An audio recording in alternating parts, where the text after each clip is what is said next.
Widely known as New York City's first green-friendly commercial building, Number 7 World Trade Center is the first of the World Trade Center buildings to be resurrected after coming down on September 11, 2001. Although not directly targeted in terrorist attacks, the original building was heavily damaged by debris and fires when the adjacent Twin Towers came down, and in spite of firefighting efforts, the building crumbled shortly after the Twin Towers collapsed. Opened last year after 4 years of reconstruction, the new 7 World Trade Center was developed by Larry Silverstein and designed by David Childs. Bounded by Greenwich, Vesey, Washington and Barclay Streets, the building is located right next to the Ground Zero construction site, a bustling part of the financial district that in recent years is a must-see for the throngs of tourists that visit New York every year. The triangular park outside the building forms a central congregation point and has been well received as a spot for some leisurely lunch, a quick cigarette break, or just a few moments to catch up on some reading and clear one's head.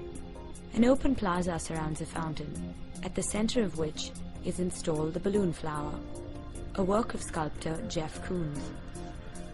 The severity that could have been caused by the omnipresent stone, steel and glass is preempted by groves of sweet gum trees and boxwood shrubs.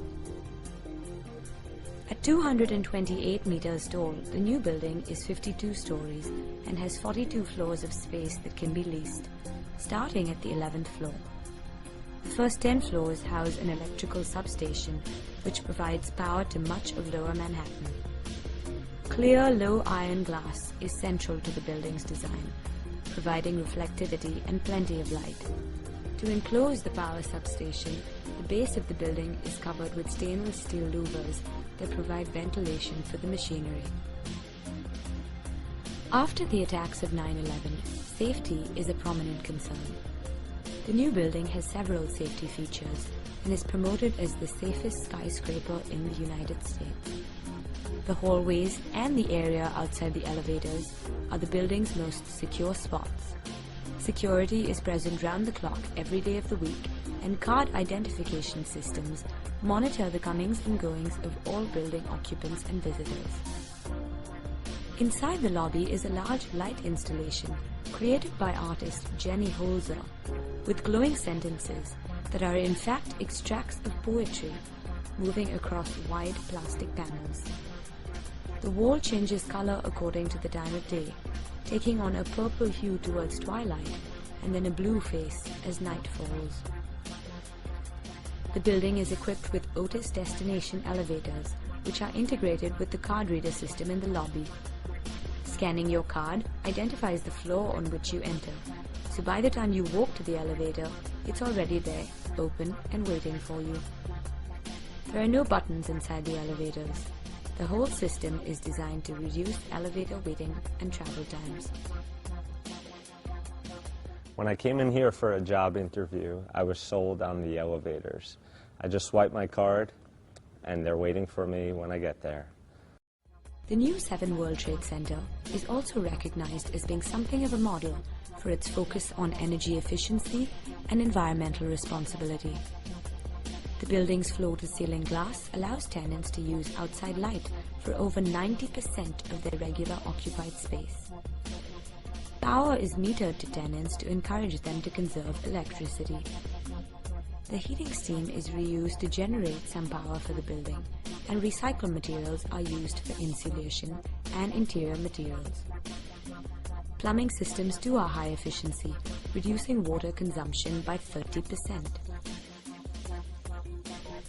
Home of Fast Company and Inc. magazines, Mansueto Ventures is located on the 29th floor of Number 7 World Trade Center.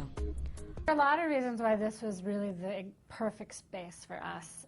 I looked at probably 50 spots throughout the city, all around the city.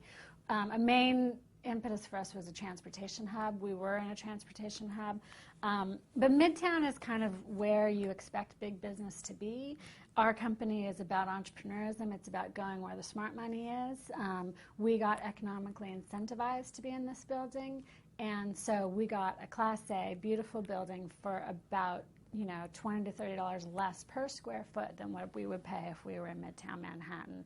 And we got to be where all the change is happening, where the development's happening, where the rebirth is happening, which is a huge benefit because that's really what this company is about. Floor-to-ceiling glass windows offer breathtaking views of Manhattan and beyond. The office is designed to encourage communication and interaction in an egalitarian manner, with popular communal spaces, no walled-off offices, an absence of conventional cubicles, and corner rooms that are left open to all.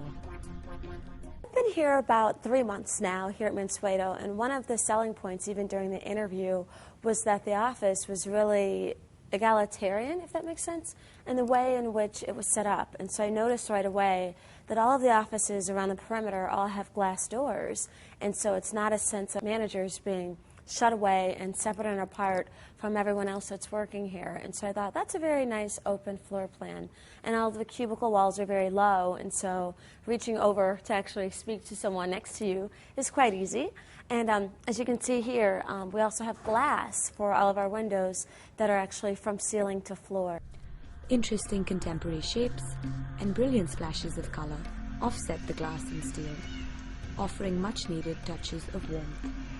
The design has been heavily instrumental in creating an office space that is not only egalitarian, creatively disposed and relaxed, but also conducive to producing serious work and eliciting groundbreaking ideas.